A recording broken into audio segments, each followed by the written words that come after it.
નમસ્કાર મિત્રો, વોટ ગુજરાતી સમાચાર ટીવી યુટ્યુબ ચેનલમાં આપનું હાર્દિક સ્વાગત છે. મિત્રો, દેશ અને દુનિયાભરના તમામ તાજા સમાચાર સૌથી પહેલા જોવા માટે અત્યારે જ સબસ્ક્રાઇબ કરી લેજો. મિત્રો, અત્યારે હાલના સૌથી મોટા સમાચાર સામે આવ્યા છે. મિત્રો, વાત કરીએ તો અત્યારે હાલમાં કોંગ્રેસની આજે એવી હાલત છે કે ચૂંટણી લડવા માટે કોઈ ઉમેદવાર પણ નથી મળતા. પીએમ મોદીનો દાવો.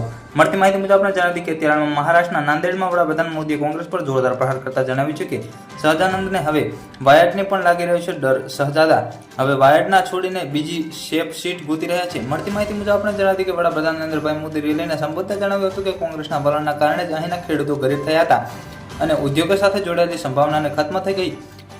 આ કારણે જ લાખો યુવાનોએ પલાયન શરૂ કર્યું હતું. મિત્રો, ગત માહિતી મુજબ આપણે જણાવી કે વડાપ્રધાન રાહુલ અને સોનિયા ગાંધી પર નિશાન સાધતા જણાવ્યું છે કે રાહુલ ગાંધી પહેલા એમથી છોડીને કેરળના વાયનાડ ગયા અને હવે વાયનાડ પણ હારનો ડર સતાવી રહ્યો છે. શહજાદા હવે વાયરને છોડીને બીજી સલામત જગ્યાએ સેફ સીટ શોધી રહ્યા છે. સોનિયા ગાંધી પર કટાક્ષ કરતા કહ્યું હતું કે કેટલાક નેતા પણ લોકસભાની સીટ પર ચૂંટણી લડવા અને જીતતા હતા. આ વખતે તેમના રાજ્યસભા રસ્તે પ્રવેશ કરવો પડી રહ્યો છે. મિત્રો, કોંગ્રેસના હાલત અત્યારે એવી છે કે ઉમેદવાર નથી મળતા અને તે અત્યારે જ હાર માની ચૂકી છે.